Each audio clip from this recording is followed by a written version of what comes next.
우리 서범수 의원님께서 질의하신 지금 전 국민적인 관심사인 이용구 법무부 차관 사건에 대해서 우리 후보자님께 질문하겠습니다.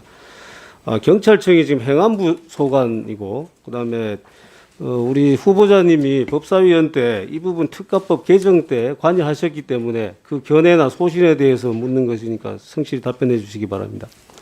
자, 이 사건은 2000년 11월 6일 밤 11시 30분경에 이용구 차관이 서초동 자신의 아파트에 도착한 후에 잠을 자고 있으니까 택시 운전사가 깨웠습니다. 그러자 멱살을 잡고 욕설을 하고 이런 사건입니다. 자, 그런데 경찰은 이 사건에 대해서 특가법을 적용하지 않고 단순 폭행으로 간주해서 내사 종결 처분했습니다. 알고 계시죠? 예. 예. 자, 그 경찰의 내용이 왜 특가법을 적용하지 않고 내사 종결 처분했느냐? 그게 2015년 헌법재판소 판례를 예를 들면서 공중의 교통 안전과 질서를 저해할 우려가 없는 장소에서 계속적 운행할 의사 없이 자동차를 정차한 경우에는 특가법 적용 대상이 안 된다라는 이 판례를 근거로 들면서 내사 종결 처분했어요. 자, 근데 이 판례는 2015년 5월 29일에 지금 후보자가 지금 관여하신 이 법 개정이 이루어졌습니다. 근데 이 판례는 2014년 5월 18일에 일어난 사건이고 그 후에 헌법재판소에서 판결한 겁니다. 그래서 이 판례를 든 것은 이 판례와 그 헌법재판소 판결 속에 들어있는 대법원 판례, 그것은 모두 다 이 법 개정 이전의 걸 얘기하는 것이고 이 법 개정 후에 내용을 반영하지 못한 그런 경찰이 잘못 인용한 것으로 보이거든요. 여기에 대해서 어떻게 생각하십니까? 예, 사실 그 2015년 6월 법사에서 논의할 때에도 굉장히 논란이 많이 됐었습니다. 그래서 한 번의 결론을 내리지 못하고 이후에 또 정리된 것을 두 번에 하는 등 과연 이 운행 중이라는 것에 어떤 걸 추가해야 될지에 대해서 상당히 논란이 많았던 것으로 저도 그 기억을 논란에 하고 대해서는 제가 이따가 다시 질문드리겠습니다. 일단 이 경찰의 이 발표에 대해서는 이게 예전 법 개정 이전의 판례를 가지고 이 발표한 것에 대해서는 잘못됐다고 생각하십니까? 어떻게 생각하십니까? 앞에서 말씀드렸습니다만 제가 후보자 입장에서 이미 경찰의 조치에 대해서 어떤 판단을 이야기하는 것은 좀 적절하지 않다고 자, 생각합니다. 그러면 이따가 후보자의 본인의 견해를 한번 물어보도록 하겠습니다. 자, 일단 이 법률은 원래 어떻게 되어 있었냐면은 운행 중인 자동차의 운전자를 폭행하거나 협박한 자는 이렇게 처벌한다라고 되어 있었어요. 그런데 이 법 2015년 개정할 때 운행 중이라는 곳에 가로를 치고 뭐라고 했냐면은 여객 자동차 운송 사업을 위하여 사용되는 자동차를 운행하는 중. 이거 뭐 버스나 택시를 얘기합니다. 버스, 택시를 운전하는 중에 운전자가 여객의 승차, 하차 등을 위하여 일시 정차한 경우를 포함한다. 이렇게 했습니다. 이게 운행 중의 개념에 포함된다라는 취지로 지금 이걸 규정을 해놨거든요. 이 법문의 의미상으로도 명확합니다. 지금. 그다음 두 번째, 이 법률 개정 이후에 처벌된 사례가 있습니다. 2019년 2월에 아파트 앞에서 하차했는데 거기서 시비가 붙어서 멱살을 흔들어서 2주 상해를 가한 사건입니다. 이 사건에서 징역 1년 6월에 집행유예 2년의 판결을 선고받았습니다. 이 당시에 이 피해자도 처벌 불어냈어요. 이용구 차관 사건하고 똑같거든요. 그런데 이용구 차관 사건은 내사 종결 처리되고 이 사람은 징역 1년 6월에 집행유예 2년 판결 선고받았습니다. 이렇게 되면은 어떤 국민이 법이 형평이 있고 공정하게 적용된다고 생각할 수 있겠습니까? 자, 또 한 가지는 이 법률 개정 후에 이 특가법 적용이 합헌이다라는 판결도 헌법재판소의 판결내도 있습니다.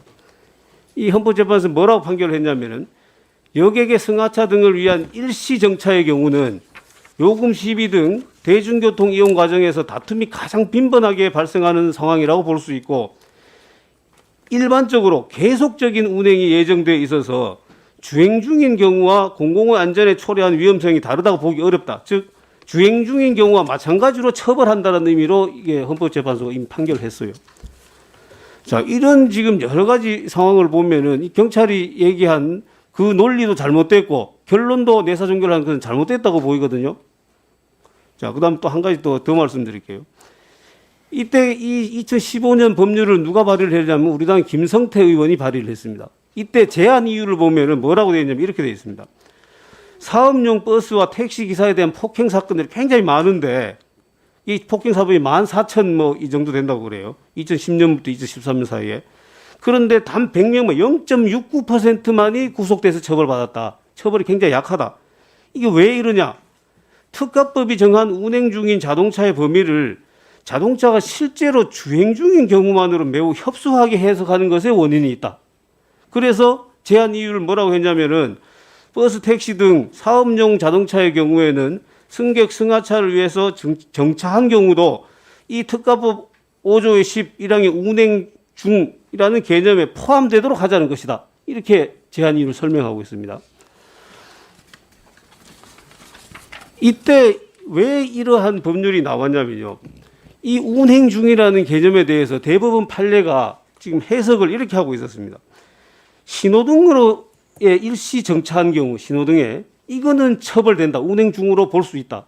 그런데 경찰서 앞에서 가서 정차한 경우, 그 다음에 도로가에 정차한 경우, 또 강아지를 안고 승차한 승객 내리라고 했는데 정차한 상태에서 폭행한 경우에는 운행 의사가 없기 때문에 이거는 처벌하지 못한다라고 했어요.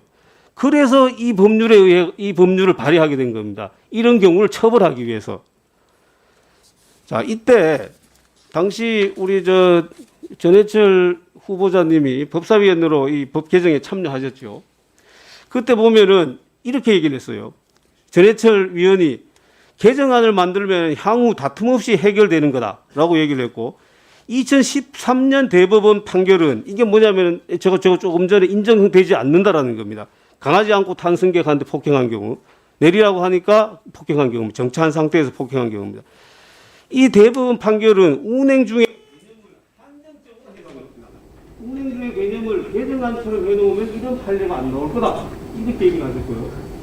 또 한 가지는 2013년도 13도 7477 판결은 대법원 판결이 유지된다는 전제에 두면 절대적으로 법이 개정돼야 되는 상황이다. 그래야지 가해자에게 특가법을 적용할 수 있다. 이렇게 받아들였어요. 이건 무슨 얘기냐면은 지금 같은 경우에 처벌하기 위해서 이 법을 개정한다라는 걸 명확하게 우리 후보자가 알고 있었던 것으로 보이거든요. 어떻습니까? 예, 일단 의원님께서 말씀하신 그 이제 합헌이 나왔던 것은 제가 잘 알고 있고요. 또 논의 과정에서 그 판례를 저희들이 이야기하면서 그 부분을 뭔가 불명확한 것을 문제다라고 해서 논의했던 거 다 사실입니다. 다만 제가 아까 의원님께서 말씀하신 2019년 판례는 제가 잘 모르는 게 2015년에 그런 문제점들을 가지고 논의했고 논란해서 이런 개정이 된 것까지는 제가 자기 알고 있고 그 경위는 의원님이 말씀하신 것 다 맞는데 이후의 적용 사례까지를 제가 정확하게 알지는 못합니다. 그런 면에서 아무튼 뭐 제가 그 부분에 뭐 다시 좀 볼 수도 있고요. 이제 결론적으로는 예, 수고하셨습니다. 박형수 의원님 수고하셨습니다. 다음은